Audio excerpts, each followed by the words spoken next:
Je déclame avec le cœur meurtri, car j'ai souffert de peu dans ma vie. Toumani, je voulais me confier à toi, car j'ai tant pleuré sur ce toit. Mais j'ai préféré me taire, car j'avais peur. Ma vie n'est que du malheur. Hier, j'ai été abandonnée, aujourd'hui, je suis violée. J'ai perdu ma dignité, ma confiance, ma personnalité. Je suis abandonnée car j'ai perdu ma virginité. Pourtant, celui qui m'a violée, c'est mon oncle. Ce gros gars m'a fait perdre ma dignité. Ma famille me demande de se taire sans commentaire pour le protéger, pour briser. Je souffre maintenant, je veux partir. Je veux partir loin de là, j'ai honte. Je me mets jusqu'à santé, ma tâche qui monte. Je suis comme un frère, traumatisé, torturé et rabaissé. Maman m'a dit, aïe, de tout dire, de naissance en famille. Mais elle ne pouvait pas prendre d'un mot. Ma nekk do bu tëddee ma jël sama ndaw ma am jëkkër bu doon xam ne ndax aw ma ndaw jàmm jeex na ak sang bi su ma ko xoolee mu ne ko gis doon ko ba doog ko taxawal kat la jaroo xam génn ma lu tax ba doo sa boobu góor sang bi di ma duur di ma toroxal wala lay nee na xamul fi nga jëm da ngay dellu fi nga jugee waaye man rus naa dellu fi ma jugee ndax njaboot gi. La violence conjugale est un crime et la femme en est une victime. Pauvre que je suis, je vis dans le malheur. Homme, ne connais-tu pas ma valeur? Je me suis noyée dans une profonde tristesse. On dirait la loi du plus fort de faiblesse.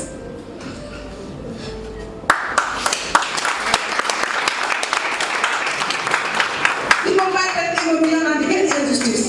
Ça me traumatise à quoi c'est la justice. Quand on a pour agir, on profite du coup souffrance et malheur. فلا في يوم أنا ما أقول من تلك أنا مستقل أقول راح أقول لي لما تبغى تشتري يعني لا يوم ما نكس سخسي تطلب بدي يجي فوق بيبيع تديك تدسام أقول واي أقول بدي نوصل كل لاي لا شيء دي كلام بس إذا ما بس باترفع je pensais être heureuse avec toi mais dans ma vitesse mais la terreur tu me terrorises tellement que j'ai même peur de toi je te regarde as-tu un cœur une sœur la sœur est pareille au malheur. Malheur à toi qui maltraite la femme, l'âme de notre existence, la femme qui nous enflamme. Le plus précieux des trésors l'or, qui brille, qui fait prier, celui qui veut pas.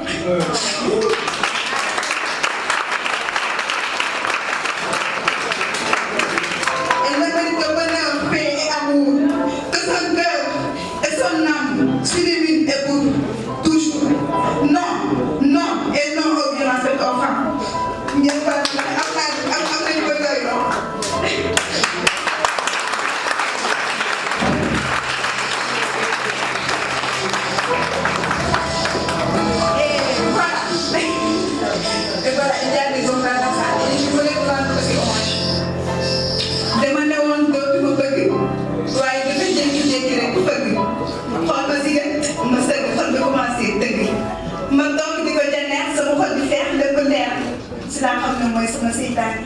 So don't know, my daughter then, yakam dina wettam nak ko taw bi jógee ci taw asamaan di dal sama kaw mais am benn saa su ne ndax ma lay seen su dee xool dafa xaram xam nga ni kenn du ko gis démarche di ba mel ni ko anam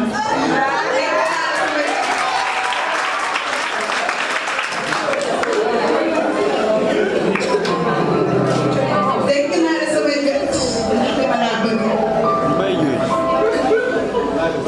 lépp lee na la gis naa sama jàkk bi daf may xool rek tey ma ne ko alaaj bés ni ki tey def naa la sama firdaws yow yaa gën si man bilaay sama àddina sama cuuraay def na sa vidéo sa dam laay ndax man maay ci lay indi raay wallaay salaam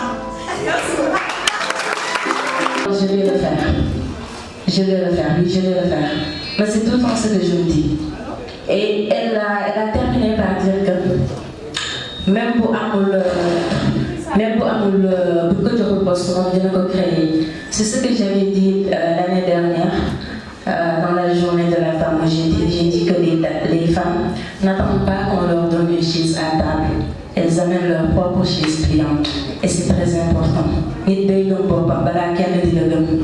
Donc, et aussi, droit de la famille, moi je me dis que des fois, problème est que nous avons été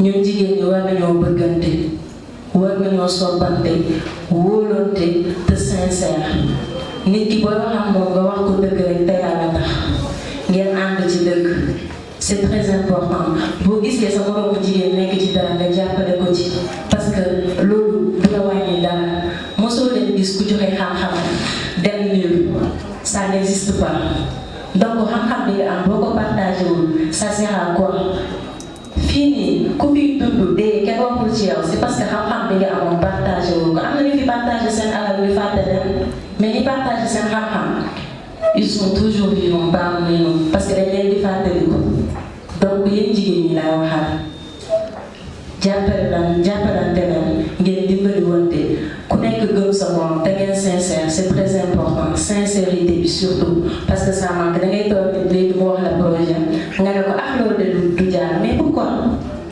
nga ne ko du jàll moom nag bu nekkee nit koo xam ne daa mel ni Fatima mu ne day abandonné il faut pas abandonner peu importe li ñuy leen nit ñi di wax di critiquer ci seen projet essayer xool failles yi ngeen rectifier ko mais n'abandonnez jamais faut jamais abandonner. Muñal, comme toute la famille s'acharne contre toi. Muñal veut dire tout simplement tais-toi et meurs en silence, de mon point de vue. Mais comme je le dis tout le temps, ne nous laissons pas abattre. C'est difficile, on en descend bien pas, mais en habitude de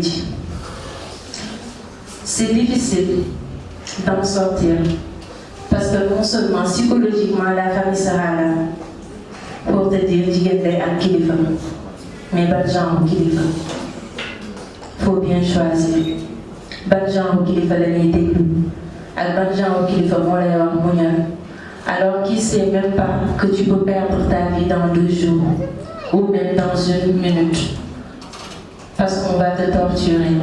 Ça, c'est pas du muñal. Le muñal, c'est quand la personne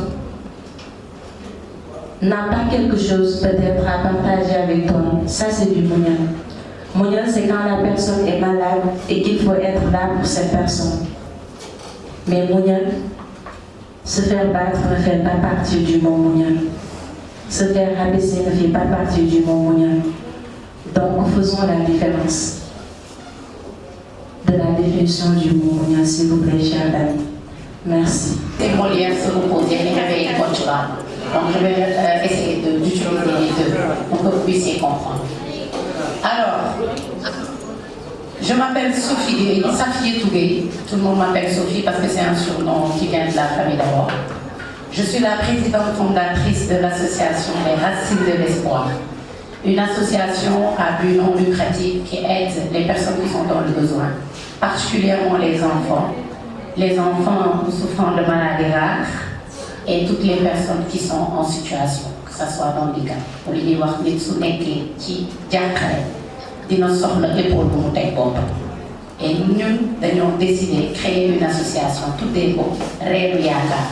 Les racines comme les racines qui sont dans les arbres et espoir. Pourquoi? Parce que ku yeewu ku nekk am nga yaakaaru dara. Am ku yeewu rek parce que boo tegee sa tànk ne alhamdulilah di nga yaakaar ci dara. Te loolu ngay yaakaar da ngay ñaan toujours mu bañ a tas. Donc il faut que dans ce monde qu'il y ait des racines de l'espoir pour donner de l'espoir aux personnes qui l'ont perdu et inspirer beaucoup de personnes. J'ai décidé de coller mon image à de la solidarité, de la générosité, pour inspirer les jeunes de mon pays, mais d'autres pays aussi d'Afrique. Pas plus tard que la semaine dernière, j'ai reçu un message que j'ai partagé sur les réseaux d'une Camerounaise qui m'avait laissé une lettre sur LinkedIn. Dites-vous que quand vous faites des choses par passion, je t'emprunte ce mot que j'adore, parce que nit mënoo réussir wala nga briller ci loo bëgg. Lorsque vous allez dans les hôpitaux, vous allez au tribunal ou où vous voulez, dès que vous rencontrez une personne qui vous accueille mal, qui vous parle mal, qui vous traite mal, c'est parce que la personne n'est pas passionnée ci li mu nekk. Ci li nga ne boo si nekkee lu mu métti da ngay téye. Parce que lu ko bëgg, tu aimes ce que tu fais. Même bâton yi Nafi doon wax, da koy transformer en énergie positive. Yàlla def na ci ñun jigéen lu doy waar. Bu méttee dëgg-dëgg jëlal sa métti boobu nga transformer ko en boule d'énergie. Su fekkee beneen nit dañ naan quand t'as mal il faut reculer pour mieux sauter. Ou bien, ils te disent, oui, tu as le droit de pleurer. D'accord, mais tu n'as pas le droit de rester à terre. Surtout pour Aïyaka, le body de poser sur ses épaules. Si c'était alcool, bon, on pouvait traiter. Si on était des bureaucrates, par exemple. Là, quand ça ne va pas, on peut dire, oui, je démissionne. Les champs, par exemple, on a fait une récolte pour bas, on a dit, ok, bon, on a fait une semence pour le monde. Mais moi, j'ai affaire à des humains, dont moi. Donc, pour le coup, il m'dit, tout connais ça, je n'ai pas le droit. Mais mon parce que quand je tombe avec plusieurs personnes. Donc, c'est pas que je n'ai pas le droit de tomber. C'est pas que j'ai le droit de dar. Mais un bon dar, on a des bons fa décès. Il ne faut pas briser les espoirs. On a parlé tout à l'heure de richesse. Vous savez, tout est éphémère dans cette vie. Tout ce que nous portons, ce que nous représentons, dont les beaux moments qui ont comment tu donnes, nous les adulés, tu contents si yow bigi bés dina ñëw lu mas la juróom-ñaari perkaal nga dem kër dëgg. Boo demee kër ba dëgg nag foofu c'est éternel parce que doo amaat vie ñëwaat fii dundaat. Alors qu'est-ce que tu vas faire en tant que femme? Porter le monde ci sa biir parce que si on n'en était pas capable yàlla du def ñuy ëmb juróom-ñeenti weer. Porter le monde dans son ventre et après sur ses épaules. soo jógee si loolu ngay def ci sa dund nga jox ko sens. Moi j'ai grandi à Anne-Marie Sophie fi ñu créé les racines de l'espoir. Man mënuma évaluer richesse ci alalu àdduna. Parfois on te dit toi qui fais du social loo traversé je peux en raconter lu ma may jox côté maternel. Mais soo jëlee ki ma yar muy son papa mais il m'a toujours mis dans de bonnes conditions. Donc je ne dois pas être là à raconter des histoires dramatiques pour que nit ñi yërëm la. Et que tu crées une histoire pour donner une valeur ci li ngay def bu boobaa da ngay trahir ci la may doole dañ may wax ne ay tripu góor laa yor c'est normal bi ma amee ñaari at ba tey góor moo ma yar man c'est mon père qui m'a éduqué c'est lui qui a fait de moi ce que je suis aujourd'hui moo tax bu nit di xas góor wala naan Sophie daa bokk ci ñay xas góor dama lay reetaan parce que Sophie góor moo ko bâtir moo ko yar moo def si moom li muy def si moom. En sortant, j'avais la possibilité de chauffeur Moulay Yobogadjangi, j'ai fait Sainte-Bernadette, Immaculée Conception, UCAO Saint-Michel. Mais chance, Bika Sophie, est-ce qu'il y a une métier à Mlenko? Point d'interrogation. Et quel est ton rôle? C'est que chance, Bila Yalamay. Parce que Dieu avait la possibilité, Sophie, d'être mieux pas. Mais il avait ni am, ni ñak ba paré def xel ci nit. Mais c'était pourquoi? Waxuma doole dé parce que alal sax lay kan. Nit riche na ba last minute mu ñàkk ko mosoo leen ko gis nit ñàkk ba xaati si àdduna dernière étape àdduna yàlla indil ko wërsëgu àdduna. On peut être riche, on ne peut pas jurer qu'on va mourir riche ou on ne peut pas jurer qu'on va mourir pauvre. Mais on peut jurer qu'on peut partager le peu que nous avons avec les autres. Ça, on peut le faire. Donc c'est quoi la véritable richesse, Sophie? Lan mooy alalu àdduna, lan mooy am-am. Fan mooy magasin bi du compte bancaire c'est bien de waaw sañ-sañ yi compter yi yaa ci xaalis si c'est bien de travailler ndax mooy jaam yàlla bi jëkk bi ñuy dàq maam aadama loolu la ko wax dama nga liggéey nit ku baax day liggéey pour bañ ku koy tout à l'heure kii bi ko doon wax sànq maa ne te dafa am solo loolu lay tàggal sax xale yi nga xam ne dañu yaru kër par contre am ak ñàkk nekkul ci solution nit liggéey na ba dee te amul dara nit xëy rek mais papaam léegi ko alal bu dul jeex mais naka lay gérer alal bi mooy lan mooy richesse man dama jàpp ne la véritable richesse ne se trouve pas dans nos comptes bancaires mais dans nos cœurs. ma delluwaat ci waxu yàlla bi muy wax maa leen gën a jege seen buumu xol ak ak lan munoon na wax maa leen gën a jege seen Dieu s'il l'avait dit toutes les personnes qui ne ratent pas leur prière dañuy yaakaar ne ñoom gën a jege yàlla mais lu mu leen wax maa leen gën a jege seen buumu xol c'est là-bas qu'on emmagasine tout la richesse l'amour ki nga bañ di ko xool te amoon ci mais en fait da nga ko bañ juste parce que da nga ko bañ yàlla nañ ci yàlla mos parce que ku yàlla sàkk rek yàlla def na ci moom lu baax def si moom lu bon il faut apprendre à aimer les gens amour boobu ngay joxe à la kuliyaat yi laa tudd leen da koy delloo moo tax parfois ngeen gis des gens briller vous ne comprenez pas c'est parce que dañoo bëgg nit yéen a ñëpp jàng donc la véritable richesse bi ñuy daw pour teral suñuy waajur c'est important bi ñuy daw pour am lu ñu sagalee c'est important mais bu leen fàtte seen dëggi richesse bi leen di sauver fii ak fii ñu jëm mooy ce qui se trouve dans votre cœur muy magasin bi xol bi alali àdduna dëgg-dëgg mooy nit mooy koom nit mooy koom si aujourd'hui on est là à parler c'est parce que vous êtes prêts Si j'étais seule dans cette salle, je vais monologuer de am sens. Parce que des femmes sont là depuis 20h, 19h présentes, di déglu yeneen jigéen ay jàmbaar ngeen. Donc tàccul leen ma les femmes qui sont là. Parce qu'on pouvait venir et vous vous dites kii motuma mentor, lu muy wax intéressé ma ngeen jug tey. Mais vous êtes restés. Parce que vous êtes autant des femmes, autant braves que ñun ñi fi taxaw tey di waxtaan ak yéen. Je ne pense pas être une référence, mais je sais que je peux inspirer les personnes généreuses qui ont envie de faire du bien, qui sont dans cette salle. Quand m'en est parlé, ça m'a fait penser à Ndeye Sokhna. Pourquoi? Parce qu'elle a une maladie rare. Mais dama ne ko bul susciter yërmande ci nit yi da ngay am jom ba ñu naw la nit ku baax day lay naw kenn du la yërëm day naturel mën naa daal léegi gars yi vous pleurez parce que dafa nekk lu spontané lu naturel doo ko créer mais jom c'est-à-dire la persévérance tu mets ça ci nit pour bu ëllëgee kenn du ko yem. Quand on dit bu ëllëgee kenn du ko yem, cela ne veut pas dire que tu peux contrôler tout le monde.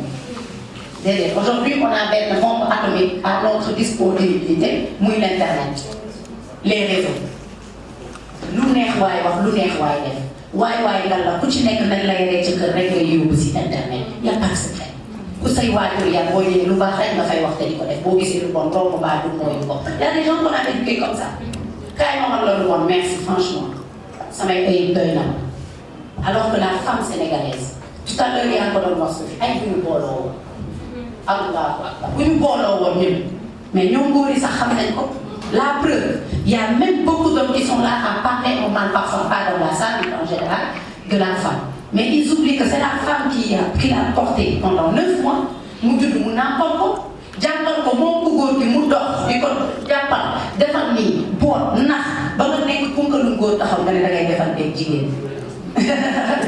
maanaam yow fàtte nga fi nga jógee mu neex la mu naqari la nday ak baay ñoo jur mais nday moo ëmb nday moo surveille nday bu ko nekkoon ci ëmb bi mu naan loolu ñëwi nga ñëw mu dimbali la nga dox day sax di la ñaanal nag mosoo leen gis yaay bi naan ñaanal doomam sax bu dee góor nga yàlla nga doon yàlla def ba nag yàlla may la ay pectoraux ak nga nekk jàmbaar nga commencé nag nekk contre la femme kon bépp góor tamit bu nekk ci salle bi tàccu leen ndax accompagner la femme. Vos mères ont de quoi être fiers de vous. am na nit yoo xam ne amuñu jot fii kon seen jot bi yàlla na leen ko yàlla fay ci seen njaboot soxna yu baax jigéen yu baax doom yu baax soyez généreux on est en 2023 monde bi day gën a grave fi ñuy dem égoïsme lu nit am doo ko ko yéene tu as envie quand une personne brille tu te dis que mais asamaan mën na plusieurs étoiles tout le monde peut briller mais on ne brillera jamais de la même manière te même étoile filante bu ñëwee day romb yeneen étoile yi ñu ko toog parce que loolu c'est Dieu qui a créé le ciel comme ça. Mais une étoile ne peut pas empêcher l'autre de briller. Nous sommes des femmes. Nous sommes des étoiles. On a la possibilité de briller ensemble, même si on ne brille pas de la même manière. Nous arrêter de xëcc jigéen ci suuf ndax jigéen boo daaneel loo ko moom kese. Nañ leen souder. Allons ensemble de l'avant. En tout cas, moi, je suis en train d'écrire l'histoire dans mon pays et en Afrique en général. Je ne veux pas laisser un empreinte de cette jeune fille boo xam ne elle dundam yëpp da ko doon toroxal ay nit di wax nit lu bon di def nit lu bon di xamal nit lu bon di bindal nit lu bon. parce que tout ce qu'on fait parce qu'on est jeune daf ñuy dàq suba bu ñu nekkee ay mère toog suñu digg ay jaboot ils auront accès à internet. demain nos propres enfants garçons comme filles dañ ñëw di tapé di xool sama yaay lu nekkee woon si internet bi capture d'écran lu nekk am na fi kon yàlla nañu am woy bu rafet ëllëg pas pour le créer mais image yaa koy bâtiral sa bopp. En tant que femme yaay jël stylo bind histoire bu rafet boo xamante ni même buñ ko déformé la suñu sëriñ yu baax yi defoon rek bàyyi nañ fi loo xam ne lu waaye nettali leneen boo ubbee seen livre gis fa lañ ko wax.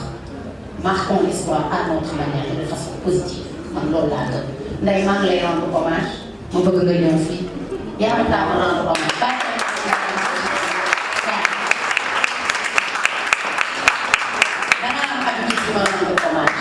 luñ la wax nga ne suuf si démb rek épisode Karma bi je sais pas c'est la moo nekk ci début man daf maa jaaxal sax li wax noonu ba dem na ba mille caméra je n'étais pas là je suis là aujourd'hui ndax genn nit dinaa ci ñëw moom laay tëjee dama voyagé woon ak ci démb laa ñu gis tumaa ni mën na ma seede mais dama gis ci affiche bi ay nit ñu ne bii woon projet moo ko organisé ma xam ne coono ko boot man damay ñëw et je vous expliquerai le pourquoi yow Ndeye dama lay rendre hommage ndax feebar nga taxul nga xaaj yaa ngi ci sama wet di ma jàppale si yeneen xale yu Sénégal xamul parce que dañ lay gis si réseau yi mais xamuñu ne à la maison on accueille des enfants abandonnés ñoo xam ne ñun ñoo leen ngir di def lépp c'est normal on est entre nous mën nañ ci waxtaan loolu doo taxaw ci internet bi di bind naan waaw bu nit ñi abandonné seen doom maa ngi ngir déedéet mais c'est important ngeen xam ne bi mu ñëwee kër ga des années passées elle venait pour prendre des produits pour se soigner et quand les bébés commençaient à être nombreux chez nous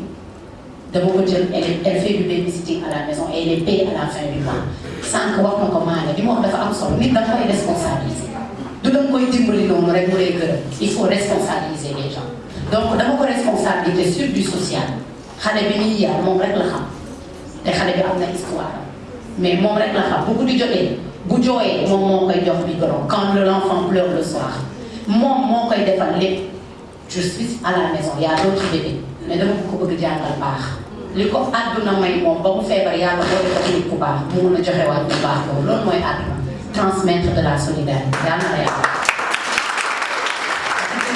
man maa ngi lay jox baax wala yow mu 2 minutes damay dem si sama gars yi. ki lay wax mën na la waxoon looy wax. jàkkaarloo rek. asalaamaaleykum. di leen ziar. di delloo Sophie lu ma jox remercier ci loolu wax bon fee ak yéen ñëpp di leen wax bon fee macha allah di leen wax ni que tey jii su ma amee courage di génn di dem comme samay morom fu ñu dem yàlla moo ko tax ndax avant damaa foogoon ni que sama feebar ma kese maa ko am daaw ma génn daaw ma dem fenn mais yàlla bu ñu dogalee ma xam ko bu ma génnee damay si ko xool nit ci kaw donc damay xam ni que def na ci man loo xamante ne su ma génnee dinaa xam mën na nit ñi boole lañu wute mais du ko du xool te nit ñi tàggat bu baax dimbaliwuñu rek bàyyi ñu dañuy jàngal àddina di ñu jàngal ni ñu waxee nit macha allah tey jii su ma amee dara si jikko yu baax yàlla moom la néew ma nit ku bon la mais def na si man ay jikko yu baax yoo xam ne su ma génnee tey bu ma jaar dinañu sotugee ko yoroon su ma génnee tey su ma nit xoolee mënoon naa nekk beneen boo xam ne bu ma nit xoolee ma war loolu tegewu noonu mais daf ñuy jàngal ni que nit il faut que ñu xoolee mais il faut que ngeen am lu ngeen leen tontoo ba bu ñu leen xoolee bu ñu gisee ñeneen ñu mën ngeen ëllëg dinañ xam ni ñoo xoolee nit tey jii su ma génnee nit bu ma xoolee xool bu ma neexu sax dama lay wax rek li mu may wax chaque jour ci sama xel laa lay wax nga dégg ko boo tasee ñu moroom nga xool lu ndànk sànq ki ñëwoon tey di wax kii bi dafa ma jooy lool ndax li mu wax yëpp ci ñun niñ ko jàng su fekkee jël na ko si man jox na ma courage jox na ma doole tey damay ñaan yàlla yéen ñëpp ngeen ñaanal ma suñu bàyyi ma yàlla bàyyi ma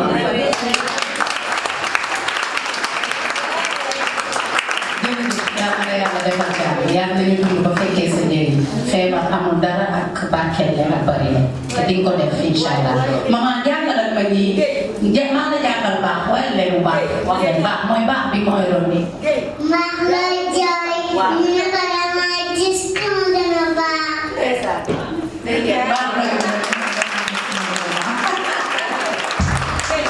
baal leen ma maa ngi transformé seen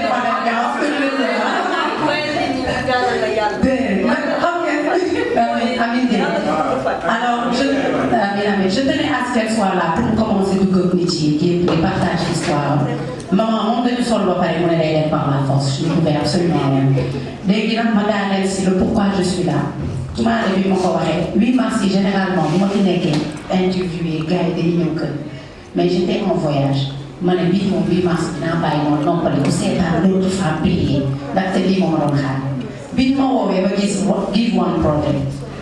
John, mon fou m'a de parce que dafa baax c'est un homme boo xamante ni waxuma ko parce que yéen ñi nekk fii da ngeen ko gën mais John Niang c'est un homme bien dama bëgg ngeen xam ko dem naa fekk ko fi mu nekk waxtaan naa ak moom man xam naa ne dina bokk ci ñuy changer Sénégal et Afrique en général changement mën na jóge fu nekk nit mën na def lu baax lu nekk si àdduna donc na ngeen xam ne Thione richesse pour le Sénégal.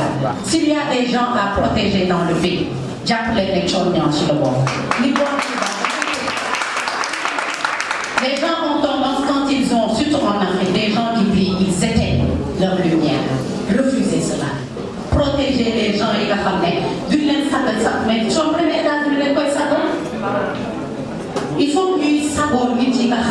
suñuy sàq lañ bu ñuy guerre après entre nous amul problème mais bu sàq jotee ñu sàqal lañ kon je suis là d'abord grâce à Thione Niang parce qu'il sait c'est un frère c'est un ami et je serai toujours fu ñu ma woo ne ma Thione moo ne nga dem fii naa dem incha allah yàlla na ko fi yàlla bàyyi te barkeelal li may def Nafi et Sophie ay sœurs bi ma leen gisee si affiche bi damay ñëw bu ma amoon empêchement sax damay ñëw Sophie parce que effectivement elle a représenté les racines de l'espoir en Chine boolewul dara ki wax am na yar am na diine bu ko neexoon mu ne jigéen moom may présider bu ma waxee nangam amul Sophie def tey moom am na benn année on a pas fait de collecte pour matériel scolaire parce que lépp moo ko jëlee Chine indi ko dañu joxe ba mu des kon yàlla nañu ko yàlla fayal tàccu leen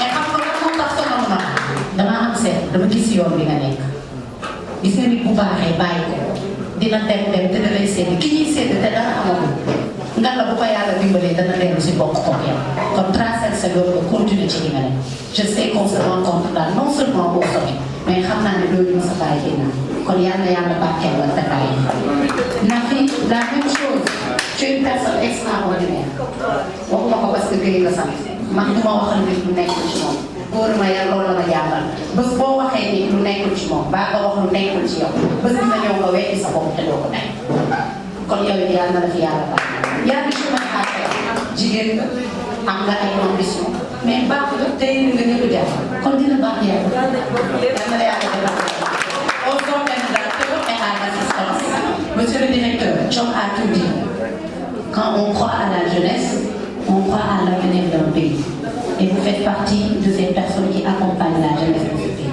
vous aurez une longue vie une santé de fer et vous verrez ces jeunes briller Inch'Allah. Aux organisateurs, à l'assistance, wax bi bëri na mais bu dee am na njëriñ rek je pense que c'est